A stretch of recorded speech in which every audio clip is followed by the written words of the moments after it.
Good morning, student. Once again, welcome back to your online classes. Students, from past few days, we are discussing the chapter of invitation. The name of the chapter is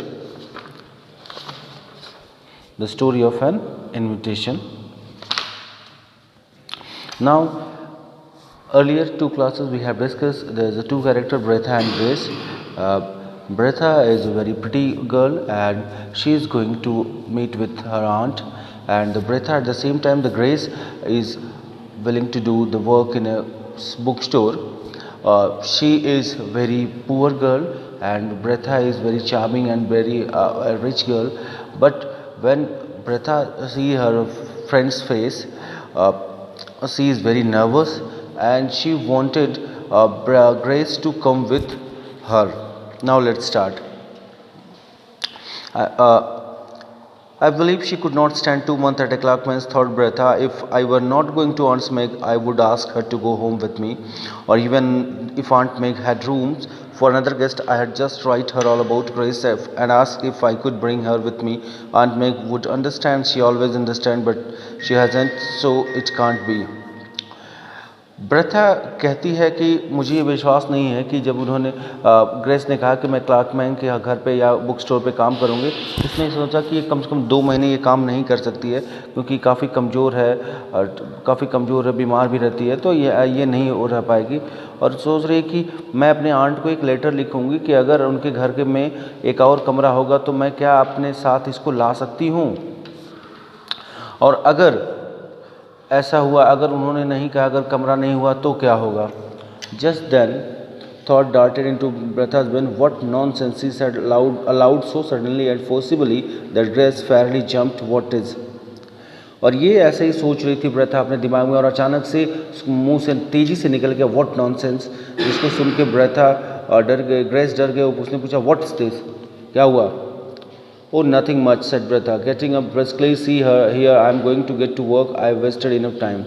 और अचानक से उसने कहा कि नहीं कोई ऐसी बात नहीं है, और उसने उठी और बोली कि मैंने काफ़ी टाइम वेस्ट कर दिया, मैं कुछ काम करने जा रही हूँ। She curled herself upon the divan and tried to study her senior English, but her thoughts wandered hopelessly, and finally she gave it up despair and went to bed. That she could not sleep, she lay awake and wrestled with herself. It was after midnight when she sat up in bed and said solemnly, I'll do it. Bretha was sitting next to the divan and वो कुछ किताबें पढ़ रही थी, English की किताबें पढ़ रही थी, लेकिन मन नहीं लगा, पढ़ते थे, फिर जाके वो सो जाती है। लेकिन रात में उसको नींद नहीं आती और आधी रात को वो उठती है और कहती कि नहीं अब मैं कुछ करूँगी, and I will do it, मैं इसे कर लूँगी। Next day Bertha wrote a confidential letter to aunt Mag. She thanks for her invitation and told her all about Grace, and what I want to ask aunt Mag is that you will let me transfer my invitation to Grace and ask her to go to the Riversdale this summer in my place. Don't think me ungrateful. No, I'm sure you won't. You always understand things, but you can't have us both, and I'd rather Grace should go. It will do her so much good, and I'll have a lonely home of my own to go to, and she has none. Next day Bertha ने एक letter लिखा, उस letter में लिखा कि aunt mag को कि मैं ये चाहती हूँ कि आपने जो इनविटेशन दिया उसके लिए बहुत बहुत थैंक यू, और मैं ये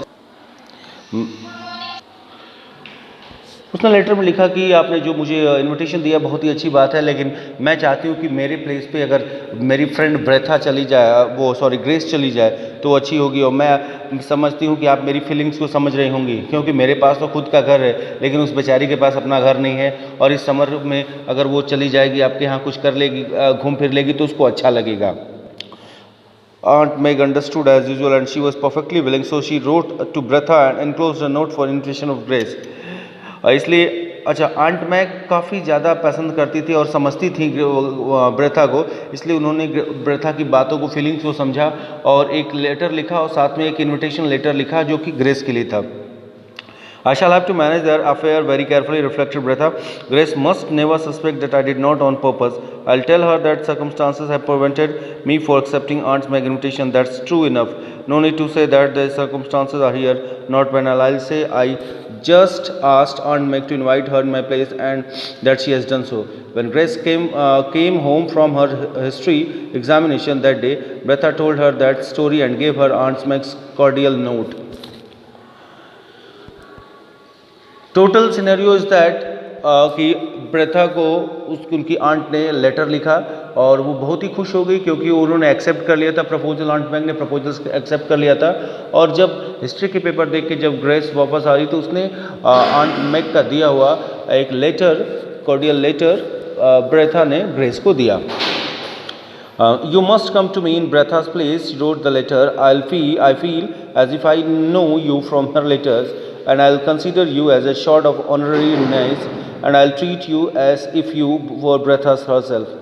और उसने लिखा था कि मैं चाहती हूँ कि तुम ब्रेथा के प्लेस पे तुम आ जाओ, और जैसा कि मैंने तुम्हारे बारे में पेपर लेटर में ही भी पढ़ा है, फिर भी मैं तुमको अपनी नीस मानती हूँ, और आओ हम लोग का, मैं जैसे ब्रेथा के साथ ट्रीट करूँगी वैसे ही आपके साथ भी ट्रीट करूँगी। Isn't this splendid? And Frontenac said Bretha diplomatically, "Of course you'll go, Gracie." Diplomatically उसने ऐसा फेस बना के और कहा कि देखिए क्या बढ़िया है मेरी aunt Mag, of course Grace तुमको जाना चाहिए। Oh I don't know said Grace in वेलवेडेंस ड्रेमेंट्स, are you sure you don't want to go Bertha? Bertha ने पूछा कि ग्रेस ने कहा कि नहीं मैं तो उनको जानती नहीं हूँ तो मैं कैसे जाऊँ। उसने कहा ऐसी कोई बात नहीं है। Indeed I do want to go dreadfully, said Bretha frankly, but as I have told you it is impossible, but if I am disappointed Aunt Meg must not be. You must go, Grace, and that is all there is about it. ब्रेथा ने कहा कि मैं तो available नहीं हूँ इसलिए नहीं जा सकती, लेकिन तुमको जरूर जाना चाहिए।